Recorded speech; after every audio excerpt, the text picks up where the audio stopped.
Then there's Mayor Bowser, in D.C., and nobody told her that this was going to happen.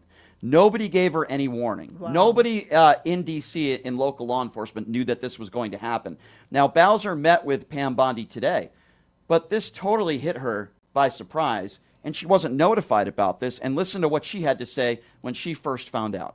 My message to residents is this. We know that access to our democracy is tenuous.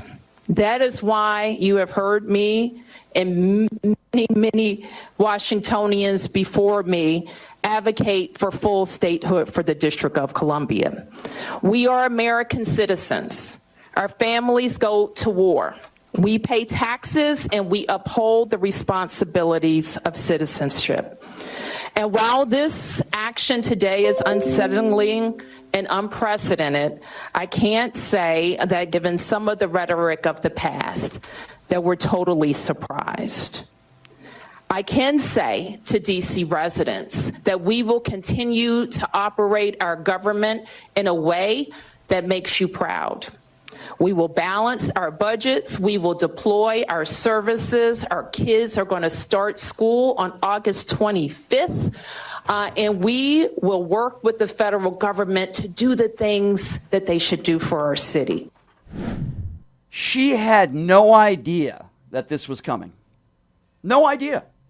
Came out of nowhere. Don't you think that this is something that maybe they should have been talking about before they made the announcement publicly in a press conference? No, she's a black woman. He doesn't care. He doesn't respect women, especially women of color. Let's be honest. Unfortunately, I agree with you, and he's shown that with his behavior, sadly. But it really is telling, to me anyway, that there is no communication. Just like there was no communication with Bass in L.A., there's no communication with the mayor of D.C., there's no communication really with anybody that happens to be a Democrat. It's insanity. These are little tests, Brian. Yeah. Little tests so he can really take over the country. Yeah, I agree with you. And no one is stopping him. Yeah, I agree. And Bowser was asked if she had any details on what exactly was going to happen yesterday. Do you have any details on how these troops are going to be deployed and where they're going to go? This is what she had to say about that.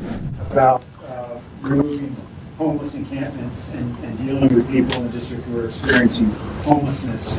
Can you talk about what preparations that you're making, that your administration is making to facilitate this and put this? Have you had any of those conversations with the White House, what that's going to look like and where these people would go if they would be FD12? We really haven't gotten any more detail about the plans, about the words that he said.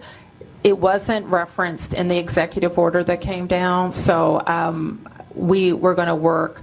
And I believe he had a previous executive order that also identified Attorney General Bondi as a point of contact as it relates to homelessness and such. So we'll follow up with her. Absolutely and positively insane. You're going to deploy the National Guard, and you're not going to even speak to law enforcement first before you make this decision. There's no communication with the mayor. I find that to be repulsive and beyond irresponsible. Yeah.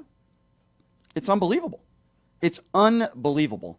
And, this is the point where Bowser says she speaks for all Americans because she says she believes that, even though she's not an attorney, that what Donald Trump is doing right now is illegal.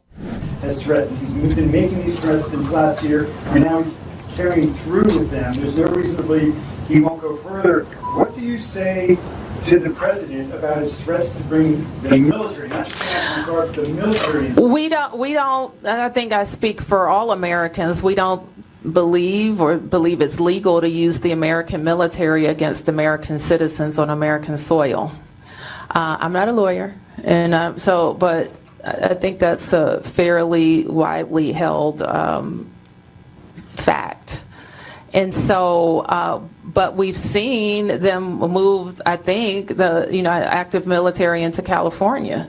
So It's a question. We've seen active military on the borders of D.C. some years ago, and we don't believe that our military should be used against American citizens.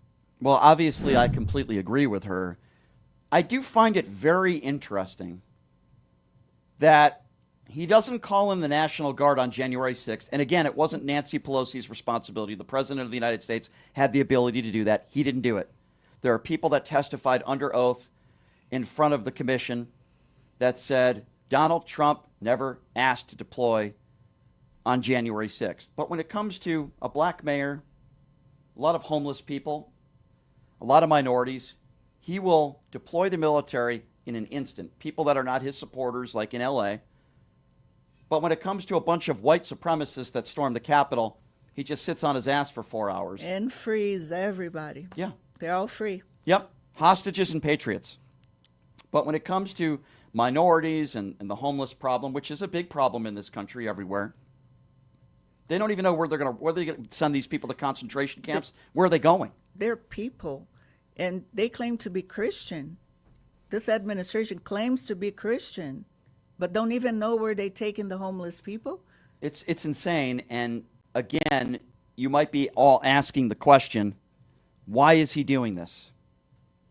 I think there are two reasons. Number one is so we don't talk about Epstein. It's a deflection. And number two, he wants to make himself look tough, look strong. By the way, he's the opposite of that. Have you seen what this guy looks like without the 8 layers of orange makeup on the golf course? It's pathetic what this guy looks like. Yeah, he doesn't have a muscle tone in his body. No. Never been inside of a gym. No, definitely not. But Draft dodger. yeah, multiple So times. tough. Yeah, but he wants to portray himself as that tough guy mentality because I believe he's one of the most insecure people on the planet. Absolutely.